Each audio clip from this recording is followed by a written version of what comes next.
Praise lord.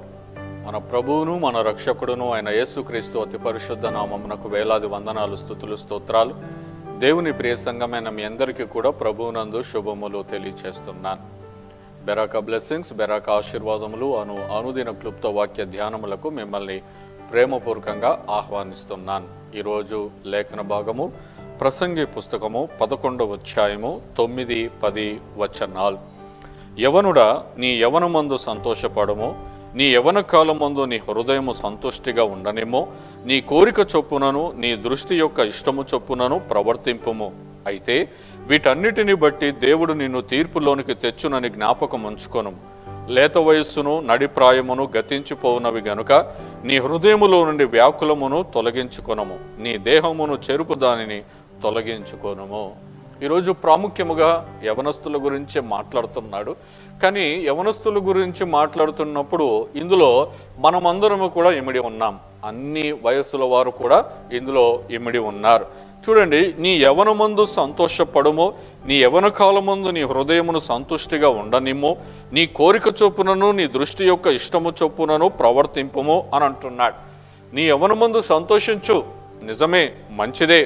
నీ హృదయము సంతుష్టిగా ఉండనిమ్ము, నీ కోరిక చొప్పున నీ దృష్టి యొక్క ఇష్టము చొప్పున ప్రవర్తింపుము. నీకేది కావాలంటే అది తింటున్నావు, నీవెక్కడికి వెళ్ళాలంటే అక్కడికి వెళ్తున్నావు, నువ్వేం తాగాలనుకుంటే అది తాగుతున్నావు, నువ్వేం చూడాలనుకుంటే అది చూస్తున్నావు, నువ్వు ఎక్కడ కూర్చోవాలంటే అక్కడ కూర్చుంటున్నావు.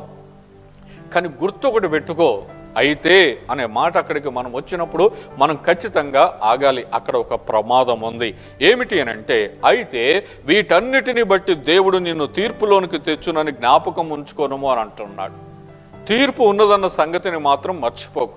నీ ఇష్టమున్న చోటుకి వెళ్ళు, నీ ఇష్టమున్న వారితో సహవాసం చేయి, నీకు ఇష్టం వచ్చినట్టు ఖర్చు పెట్టు, నీ కడుపుకు కావాల్సింది తిను, నువ్వు కావాల్సింది త్రాగు, కావాల్సింది చూడు, కావాల్సిన సహవాసం చేయి, ఏమన్నా చేయి, నీ హృదయాన్ని సంతోషం చేసుకో. నీ యవన కాలం నువ్వు ఎవరి మాట వినట్లేదు, తల్లిదండ్రుల మాట వినట్లేదు, గురువుల మాట వినట్లేదు, సేవకుల మాట వినట్లేదు, దేవుడి మాట అస్సలు వినట్లేదు. కానీ ఆ దేవుని తీర్పు అనేది ఒకటి ఉంటుందని మాత్రమో జ్ఞాపకం తెచ్చుకోని అంటున్నాడు. వీటన్నిటిని బట్టి దేవుడు నిన్ను తీర్పులోనికి తెచ్చునని జ్ఞాపకం ఉంచుకోను.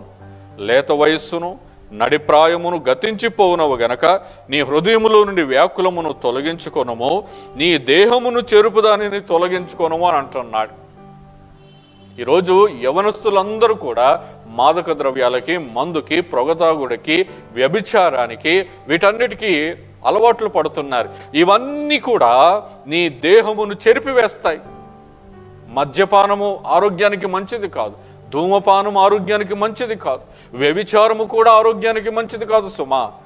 భయంకరమైన సుఖరోగాలు వచ్చి అందరూ ఎంతమంది ప్రపంచాన్ని విడిచిపెట్టి వెళ్ళిపోయారో మనకు తెలుసు. కాబట్టి మనకి తెలుసు, యోబు పుస్తకంలో రాస్తాడు, నీ శరీరము కుళ్ళి కృషించిపోతుంది అని అంటున్నాడు. నువ్వు వ్యభిచారిని ఇంటికి వెళ్తే తర్వాత జరిగే పరిస్థితి ఏమిటి అని అంటే, నీ శరీరం అంతా కుళ్ళి కృషించిపోతుంది. కాబట్టి దేవుని ప్రియమైన యవనస్తులారా, నీ దేహమును అలాగనే నీ ఆత్మను చెరుపు దానికి దూరంగా ఉండండి, తొలగించుకోనమని అంటున్నాడు. అందుకే మొదటి కీర్తనలో మనకు తెలుసు కదా, నువ్వు ఎక్కడ కూర్చోకూడదో, ఎక్కడ నడవకూడదో, ఎవరి మధ్యలో ఉండకూడదో చాలా స్పష్టంగా కీర్తనలో మనకు రాసి పెట్టాడు. కాబట్టి దేవుని ప్రియమైన బిడ్డలారా, ప్రాముఖ్యముగా యవనస్తులారా, ఈరోజు నీకు సంతోషం అనిపిస్తుంది, కానీ అది ఒక దినమున నిన్ను తీర్పులోనికి తీసుకొని వస్తుందని చెప్పి మాత్రము నీవు జ్ఞాపకం ఉంచుకోమని దేవుడు హెచ్చరిస్తున్నాడు. ఈరోజు దేవుడు నీకు ఈరోజు ఆయుష్ను పొడిగించాడు.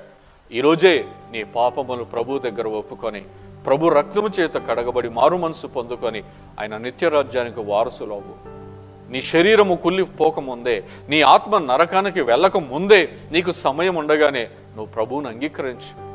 ఈ సమయంలో ఈ మాటలు వింటున్న నీవు యవనస్తుడు అయి ఉండొచ్చు, లేకపోతే మధ్య వయస్కులు అయి ఉండొచ్చు, ఎవరైనా సరే, ఒకవేళ నీ దేహమును నీ ఆత్మను చెరిపేదానికి బానిసవై ఉంటే వాటి నుండి దూరంగా తొలగిపోము, ప్రభు దగ్గరికి రా.